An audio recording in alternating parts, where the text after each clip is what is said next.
भारत और अमेरिका के बीच trade deal को आज अनाउंस कर दिया गया और ये कहा गया कि इस द्विपक्षीय व्यापारिक समझौते में आने वाले 5 सालों में 500 बिलियन यानी तकरीबन भारतीय करेंसी में 44-45 लाख करोड़ रुपए का ट्रेड डील दोनों देशों के बीच होगा। पीयूष गोयल कॉमर्स मिनिस्टर ने इसकी जानकारी दी।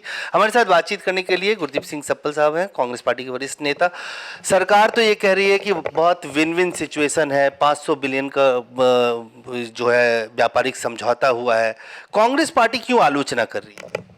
क्योंकि 500 बिलियन जो अमेरिकी सामान खरीदने के लिए इस्तेमाल होगा, 500 बिलियन डॉलर, वो तो आपने स्टेटमेंट में पढ़ लिया। अमेरिका कितने का सामान खरीदेगा कहीं आपको स्टेटमेंट में दिखा है? भारत टैरिफ को जीरो करेगा इमीडिएटली, ये तो आपने स्टेटमेंट पढ़ लिया। लेकिन अमेरिका अभी इन्वेस्टिगेट करेगा, अपने राष्ट्रीय हितों के अनुसार फैसला फ्यूचर में लेगा बहुत सारी चीज़ों में, ये भी तो स्टेटमेंट के अंदर है। भारत सरकार अमेरिका की जो बात मान गई जीरो करने की, तो अपनी बात क्यों नहीं मनवा पाई है? अमेरिका तो भारत से कह रहा है स्टेटमेंट के अंदर कि आपको लाइसेंस का अधिकार नहीं है, आपको जांच करने का अधिकार नहीं है, जो भी हमारा सामान आएगा वो भारतीय मार्केट में आपको उसको आने देने की खुली छूट देनी पड़ेगी। लेकिन अमेरिका जो भी बात करेगा, और ये स्टेटमेंट के अंदर लिखा है, वो अपने राष्ट्रीय हितों की जांच करके अगर वो उचित समझेगा तो करेगा।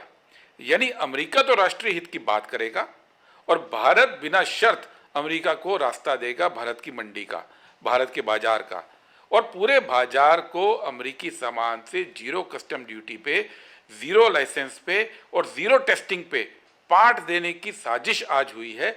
भारत को अमेरिकी सामान का डंपिंग ग्राउंड बनाने का रास्ता मोदी सरकार ने खोल दिया है और ये बहुत शर्मनाक है।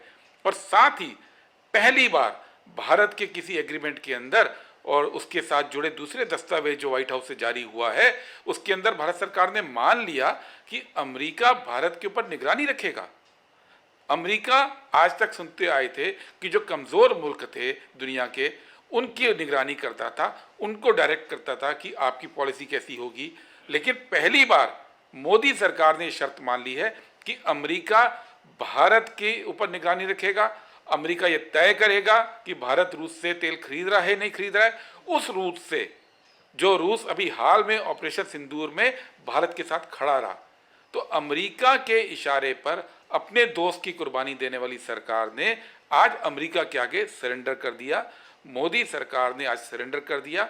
और जो लगातार राहुल गांधी कह रहे थे कि भारत के प्रधानमंत्री के ऊपर दबाव है, एप्स्टीन फाइल का दबाव है, अडानी के ऊपर जांच का दबाव है, उस दबाव को झेल नहीं पाए और भारत के हितों को अमेरिका के आगे न्यौछावर कर दिया है। सफल साहब, दो तीन चीजें। एक तो आपने ये कहा है कि जो इस एग्रीमेंट में आपके हिसाब से है वो कि इंडियन बाजार में अमेरिकी प्रोडक्ट जो भी होंगे उसके मानक अमेरिकी मानक तय करेंगे, भारत क्वालिटी कंट्रोल या भारत का कोई मानक तय नहीं करेगा।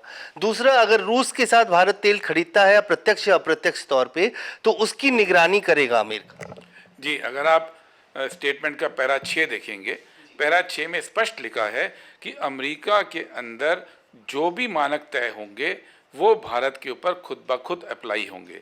मतलब अगर कोई अमेरिका का सामान वो भारत के सरकार की नज़र में उचित नहीं है, जैसे पिछले दिनों बीटी कॉटन की बात आई, बीटी सोया की बात आई, तो हमारी लेबोरेटरीज में टेस्टिंग हुई, हमारे वैज्ञानिकों ने बोला कि भारत के लिए ठीक नहीं है। अब ये अधिकार चला गया। अब जो अमेरिका का सामान है उसके लिए खुला बाजार देना है। आप ना तो लाइसेंस लगा पाएंगे, ना ही टेस्टिंग करा पाएंगे, ना ही मानक तय कर पाएंगे। ये बहुत बड़ा आत्मसमर्पण मोदी सरकार ने आज अमेरिका के आगे कर दिया है और अपने बाजार को खुला छोड़ दिया है।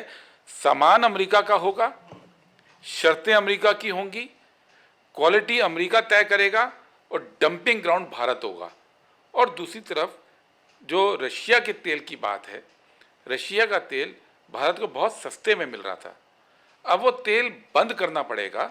इसी शर्त पे ट्रंप ने ये स्टेटमेंट साइन किया है और साथ में साइन तो कर दिया, ये बोला कि मैं तुम पे नज़र रखूंगा, मैं देखता रहूंगा कि तुम मेरी शर्त मानते रहोगे नहीं मानते रहोगे, और जिस दिन तुमने शर्त मानने से मना किया उस दिन मैं वापस इस डील को तोड़कर टैरिफ बढ़ा दूंगा। ये अपमानजनक भाषा ये किस तरह से स्वीकार की गई, मैं नहीं मानता कि भारत का जो ऑफिशियल वर्ग है भारत की ब्यूरोक्रेसी है वो आसानी से इसको मान सकती थी। इसीलिए आज भारत को ये मालूम नहीं कि डील नेगोशिएट किसने की, किसने जाके भारत के हितों को सरेंडर किया। विदेश मंत्री कहते हैं कि वाणिज्य मंत्री जानते हैं, वाणिज्य मंत्री कहते हैं कि विदेश मंत्री जानते हैं, लेकिन कोई नहीं जानता, क्योंकि जो कुछ भी तय हुआ है वो अमेरिकी इशारों पे हुआ है। भारत की अपनी समझ, अपनी इंस्टीट्यूशनल नॉलेज, अपनी नेगोशिएटिंग पावर जो लोग इस्तेमाल कर सकते थे, वो लोग इस पूरी डील से गायब हैं। सरेंडर करने की शर्तें कहीं और लिखी गई हैं और कहीं और साइन हुई हैं। एक आखिरी सवाल आपसे, दो सेक्टर ऐसे हैं जिसमें सबसे ज़्यादा एप्रीहेंशन था, एक एग्रीकल्चर सेक्टर, दूसरा डेयरी सेक्टर। इन दोनों के विषय में जो वाणिज्य मंत्री हैं उन्होंने कहा कि इसमें जो इंडियन फार्मर्स का इंटरेस्ट है उसको सेफगार्ड किया गया है। आपको लगता है कि जो वाणिज्य मंत्री कह रहे हैं, पीयूष गोयल साहब कह रहे हैं, खासतौर से जो हिंदी पट्टी है पंजाब, हरियाणा, वेस्टर्न यूपी, जहाँ पे बहुत सबसे ज़्यादा एग्रीकल्चर का फोकस है, वहाँ के किसानों को ज़्यादा मार पड़ेगी या उनके हितों को वाकई सरकार इस डील में सेफगार्ड? पीयूष गोयल ने एक लिस्ट दी है कि कौन कौन सी वस्तुएं आने नहीं दी जाएंगी, जबकि होना ये चाहिए था जिस तरह से अमेरिका ने लिस्ट दी है कि ये वस्तु हम भारत से बेचेंगे, तो भारत को भी वैसी ही लिस्ट जारी करनी चाहिए कि कौन सी वस्तुएं आपने अलाउ की हैं निर्यात के लिए और कौन सी अलाउ की है आयात के लिए। कौन सी नहीं की वो तो बहुत छोटी लिस्ट है, बड़ी लिस्ट वो होती है जो अलाउ होगी, उसके बारे में चुप्पी क्यों है। दूसरी बात, कृषि सेक्टर के हितों को ध्यान में आप कैसे रख सकते हैं जब आपने टेस्टिंग का और मानक तय करने का अधिकार ही खो दिया। आज जो चीज़ें लिस्ट के अंदर आई हैं, मान लीजिए सोयाबीन ऑयल की बात आई है, मान लीजिए इसमें प्रोसेस्ड फूड की बात आई है, नट ट्री की बात है, ट्री नट्स की बात आई है, वो भी तो जेनेटिकली मॉडिफाइड हो सकते हैं।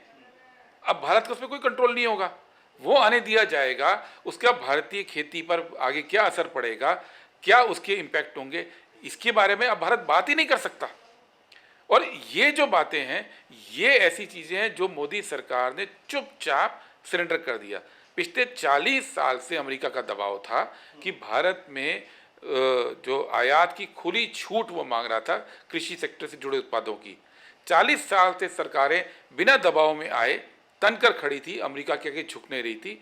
आज मोदी सरकार ने 40 साल का संघर्ष को खत्म करके अमेरिका के आगे नतमस्तक हो गए हैं। तो साफ तौर से सफल साहब का कहना है कि कहीं ना कहीं इस व्यापारिक समझौते में भारत सरकार ने समर्पण कर दिया है। कैमरामैन फिरोज के साथ अजय झादन, सवेरा दिल्ली।